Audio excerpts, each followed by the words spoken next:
Hello. Today we are looking at sanctuary.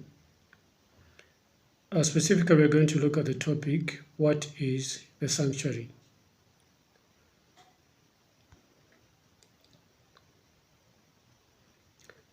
In this presentation, we're going to look at the Old and the New Testament sanctuaries. Of course, the New Testament and the Old Testament can also be referred to as the New Covenant and the Old Covenant.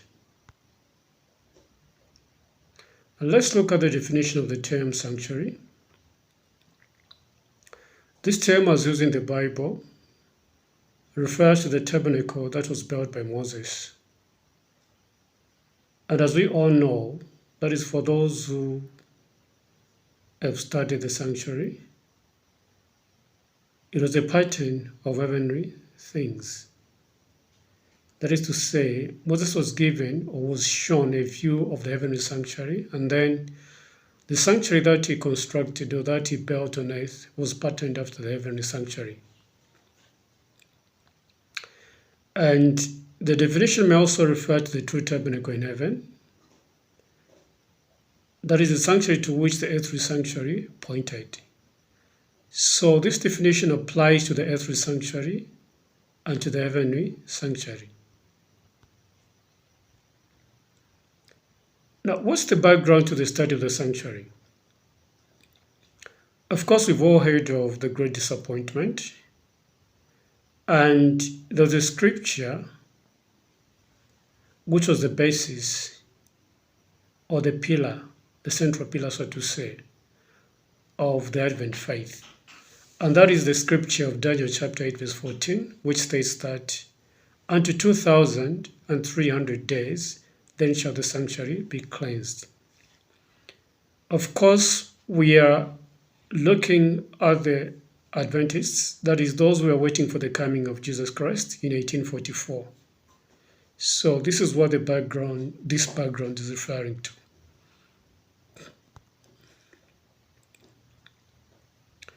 In common with the rest of the Christian world, the Adventists at that time held that the earth or some portion of it was a sanctuary. So this was the assumption that they had, because everybody believed that the earth or a certain portion of it was a sanctuary. They also held the same. And because of that belief, they understood that by the cleansing of the sanctuary was meant the purification of the earth by the fires of the last day. And they believed that this would take place at the second advent. So the Adventists of that time came to the conclusion that Christ would return to the earth in 1844. And mind you, those Adventists came from different churches. They were not Seventh-day Adventists. But it was a movement that comprised people from different churches. They were called Adventists because they were waiting for the coming of Christ, or they were expecting the coming of Christ in 1844. So let's not confuse those Adventists and the current Seventh-day Adventists. Of course, that is where some of the believers or the people found in the who founded the Seventh-day Adventist Church came from. So in addition to keeping the Sabbath, the Seventh-day Adventists also believe in the second coming of Christ. But these Adventists are not referring specifically to the Seventh-day Adventists, because if anything, it mostly comprised Sunday keepers. Shall we proceed?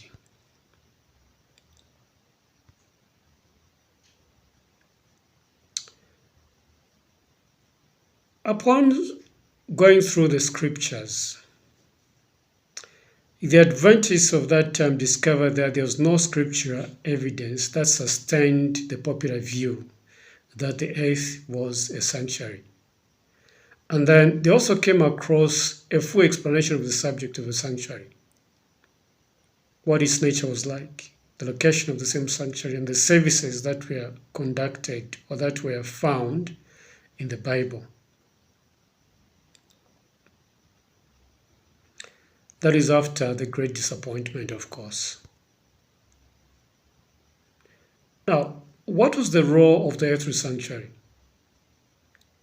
We need to understand that important truths concerning the heavenly sanctuary and the great work there carried forward for the redemption of man were taught by the earthly sanctuary and its services. So that was the essence of instructing Moses to build the sanctuary after the pattern that was shown to him in the mountain by God. So the Lord wanted him to construct a sanctuary that would teach people certain important truths that concern the heavenly sanctuary. So that was the role of the earthly sanctuary. So everything that was conducted in the earthly sanctuary was patterned after what was going on in heaven for man's redemption. So even as we study this topic, we need to bear this in mind.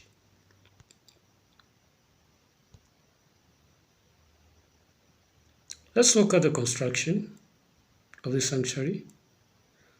We're going to read Exodus chapter 25, verse 8 to 9, and it says, "And let them make me a sanctuary, that I may dwell among them, according to all that I shew thee, after the pattern of the tabernacle, and the pattern of all the instruments thereof, even so shall ye make it." So this is the Lord speaking to Moses, and he was instructing him to build the sanctuary after the pattern that was shown to him. Okay? After the pattern of the tabernacle that was shown to him in the mountain. That is how the Lord wanted him to build the earthly sanctuary. And then we know that people started donating. They donated so many materials, so many things for the construction of the sanctuary.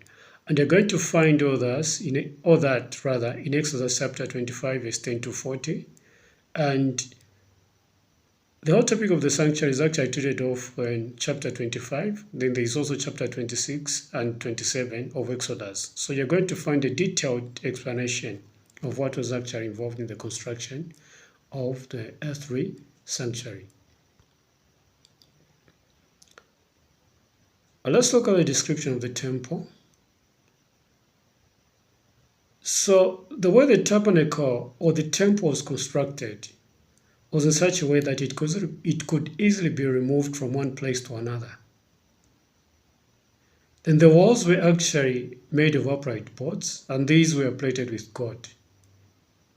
So they appeared, or they looked like solid gold, when actually the walls that were made of boards were just plated with gold. And then the roof consisted of curtains or coverings. So there was the outer, which was made of skins, and the innermost curtain, which was made of fine linen, that was beautifully embroidered with figures of cherubim or angels. Then we understand that there also the outer court, which was more like, I would say, a fence outside the temple. And within the outer court, that is the space that was surrounded by that kind of a fence or hedge, for lack of a better term anyway. There was an altar of burnt offering. Then the tabernacle itself consisted of 2 apartments, or 2 rooms, if you like. There was the holy place and the most holy place. The most holy place was also referred to as the Holy of Holies. And these 2 apartments were separated by a rich and beautiful curtain, or a veil as it was called. And there was a similar veil that closed the entrance to the first apartment. So for you to move from the outer court into the holy place, there's a veil, okay? Then you enter after passing through the veil, And then there was another veil that separated the holy place and the most holy. So for you to go into the most holy again, there was another veil which you had to go through. Okay? So that is how the temple was constructed in a nutshell, or that is how it was like. Let's proceed. Let's look at the holy place. And we're going to read Hebrews chapter 9, verse 1 to 2. This is the verse that talks about the holy place. And it says, the first covenant had also ordinances of divine service and a worldly sanctuary. And there was a tabernacle made, the first wherein was the candlestick and the table and the shewbread, which is called the sanctuary. So these things that are being talked about here were found in the first apartment of the temple, which was referred to as the holy place. So in that apartment, you would find the candlestick, and there was the table and the showbread. So these were the things that were found in the holy place, according to Hebrews chapter 9, verse 1 to 2. Now let's look at the description. How is the holy place described? So there was the candlestick, like we've already to. It was on the south, and it had 7 lamps, which gave light to the sanctuary, that is both by day and by night. So these lamps on the candlestick never used to go out. They were burning throughout the day and throughout the night. Then on the north, there was a table of showbread or shewbread. Then before the veil separating the holy from the most holy place, there was the golden altar of incense. So from this golden altar, that is where incense was actually sacrificed, or that is where incense was rather burnt. Okay? And it used to rise with the prayers of Israel. This used to ascend daily before God. So in a nutshell, this is how the holy place was like. That was what was contained in the holy place. Shall we proceed? Let's look at the most holy place. After the second veil, there was the tabernacle, which was called the holiest of all, or the most holy, or the holy of holies. Okay? That is what the second apartment was called. And in this apartment, you would find the golden censer, the Ark of the Covenant, which was overlaid about with gold, and it contained the golden pot that had manna, and Aaron's rod that budded. And then there were the tables of the covenant. Of course, these are the 10 commandments. So these were enshrined in the Ark of the Covenant. So that is what you'd find in the most holy place, according to Hebrews chapter 9, verse 3 to 5. Let's look at the description, a detailed description of some kind. In the most holy place stood the ark, a chest of precious wood overlaid with gold, the depository of the 2 tables of stone upon which God had inscribed the law of 10 commandments. So that was what was in the ark, or the chest of precious wood that was overlaid with gold. You'd find the Ark of the Covenant, and within the Ark of the Covenant were the 10 commandments on the 2 tables of stone. Then above the ark, that is the Ark of the Covenant, and this actually is what formed the cover to the sacred chest, there was a mercy seat, which was a magnificent piece of workmanship, surmounted by 2 cherubim. And at each end, that is one at each end, and all wrought of solid gold. So on the mercy seat, on both sides or both ends of the mercy seat, there used to be cherubims or angels, which were made out of pure gold. or solid God, if you like. In this apartment, the divine presence was manifested in the cloud of glory between the cherubim. So between those two angels, there used to be a cloud of glory, which was referred to as the Shekinah glory. Okay? So we proceed.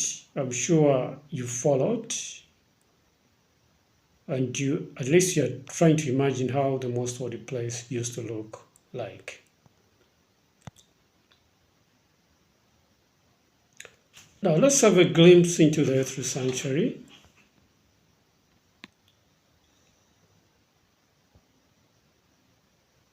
The walls had the appearance of massive God, reflecting in every direction the light of the seven lamps of the golden candlestick. That is how the walls of the sanctuary used to look like. Like it was massive God, and since they were very pure and well polished, they used to reflect light in every direction. Okay? That is the light of the seven lamps, which were found on the golden candlestick. Then, of course, even the table of showbread and the altar of incense, both glittered with like burnished gold. Then the gorgeous curtain, which formed the ceiling, inwrought with figures of angels in blue and purple and scarlet, added to the beauty of the scene. So you had these curtains. You remember the roof of the tabernacle was made up of a series of curtains, but the innermost curtains were made out of fine linen, and this fine linen had figures of angels in blue, purple, and scarlet, which were wrought in the curtain, or which were embroidered in the curtain. And beyond the second veil was the holy Shekinah. Okay? The first veil was the one which was at the entrance into the holy place. The second one is the one which was at the entrance into the most holy place. So beyond this second curtain, that is where the holy Shekinah was, which was the visible manifestation of God's glory, and before which none but the high priest could enter and live. So only the high priest used to enter the most holy place. No other person was allowed to enter. Nobody was supposed to go into the most holy place other than the priest. So let us go ahead. After the period of wandering ended, the temple or the tabernacle was replaced by the temple of Solomon. But you need to understand that this temple maintained the same proportion as were those given to Moses. But except this temple was built on a larger scale. So it was bigger than the temple that used to be dismantled, or that used to be dismantled whenever the children of Israel were moving from one place to another. So this one was made on a very large scale compared to the portable temple. And this temple actually existed in form of the Temple of Solomon, except the time when it was in ruins. That was in Daniel's time. That is after Nebuchadnezzar invaded Judah and took all the people captive and destroyed the temple. Okay? And we understand that when the kingdom of Babylon came to an end, the temple was rebuilt by King Ahasuerus. And then after it was rebuilt, it was again destroyed by the Romans in 70 AD. So that is the brief background to the Temple of Solomon and when it was actually destroyed. Let us proceed. Let's look at the sanctuary of the first covenant. This is the only sanctuary that ever existed on the earth, of which the Bible gives any information. And it was declared by Paul to be the sanctuary of the first covenant. So we are still referring to the same earthly sanctuary. So the earthly sanctuary was actually referred to as the sanctuary of the first covenant. That should be in Hebrews chapter 9. But of course, this comes from the Great Controversy, page 412, paragraph 4. Now, we need to understand that all the quotations in this presentation are actually coming from the Great Controversy and the Bible only. So what is important is that we understand what the sanctuary is and what used to happen. At least a definition will do, and just an understanding of what it was all about. That is what this presentation is all about.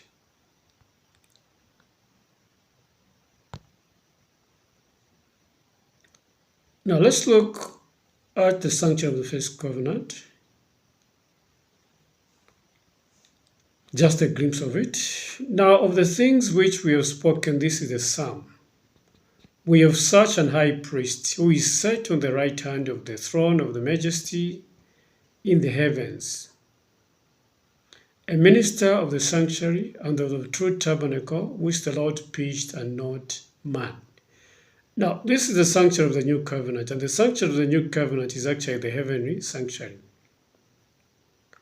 Now, we know that the earthly sanctuary was destroyed in 70 AD and it was never rebuilt, just like Jesus prophesied in Matthew chapter 24, where he stated that there was not going to be any stone left on top of another.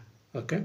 And that is what happened in 70 AD when the Romans invaded Jerusalem and destroyed the temple and took all the people captive, except for those who managed to escape. So the temple was leveled to the ground, and that temple has never been rebuilt. So the temple that was referred to in Daniel chapter 8 verse 14, that is unto 2,300 years or days, then the sanctuary shall be cleansed, is actually the heavenly temple, because at that time there was no earthly temple that existed.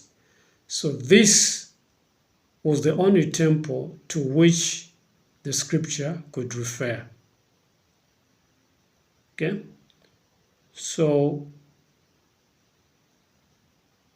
what we are looking at under the sanctuary of the new covenant, like you can see, is from the Great Controversy, page 413, paragraph 1. That is Hebrews chapter 8, verse 1 and verse 2. And that is where the sanctuary of the new covenant is revealed. Let's look at the first apartment of the heavenly sanctuary.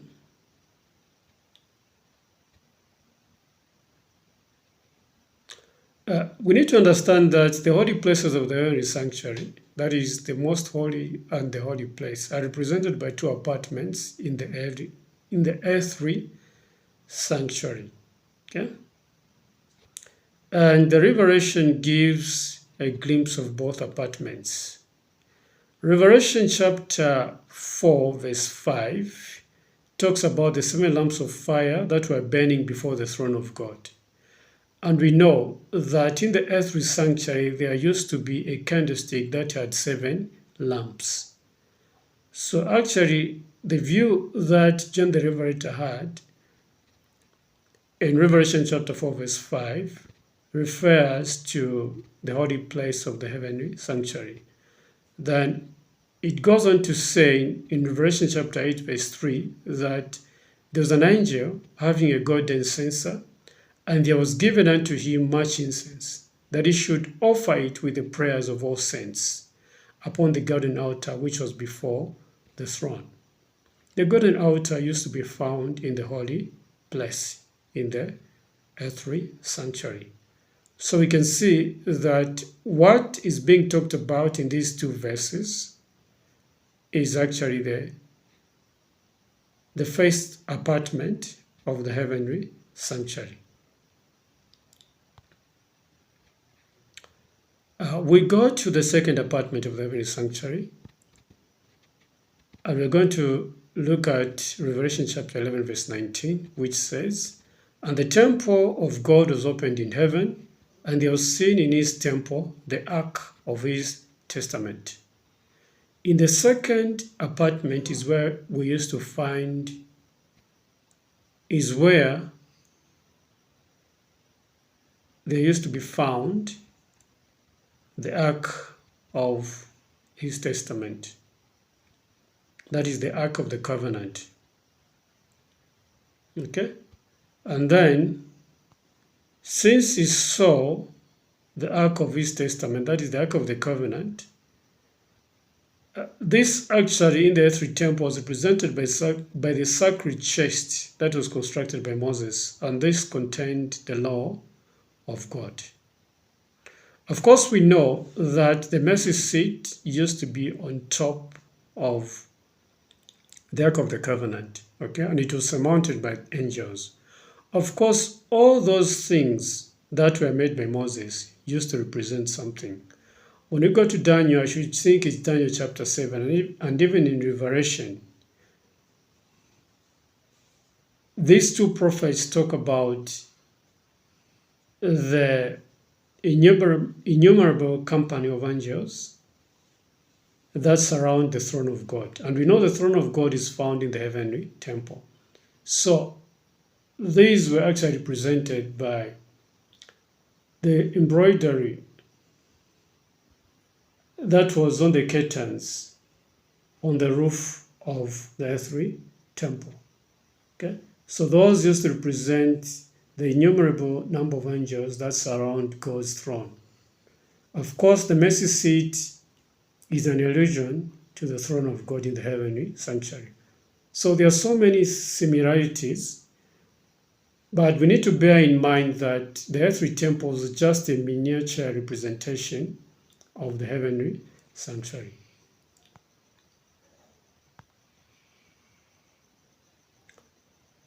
Now, to construct the two temples, that is the heaven and the earthly sanctuary, here is what I came up with based on what I went through. So we know that the heavenly sanctuary was located in heaven. The heavenly sanctuary is actually the sanctuary of the new covenant.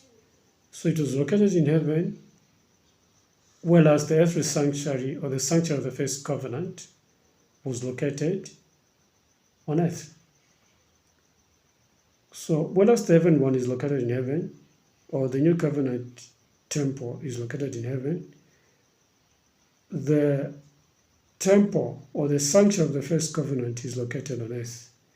Then the heaven one was pitched by God, whereas the other one was built by Moses. Of course, Moses was shown the temple in heaven by God, and then he was given all the specifications with regard to its construction. And then that is when he embarked upon the building of the temple. Okay? So we know that there is another difference between the temple of the new covenant and the temple of the first covenant. Then we know that whereas in the earthly temple, the services were performed by the priests who were mortal beings just like us.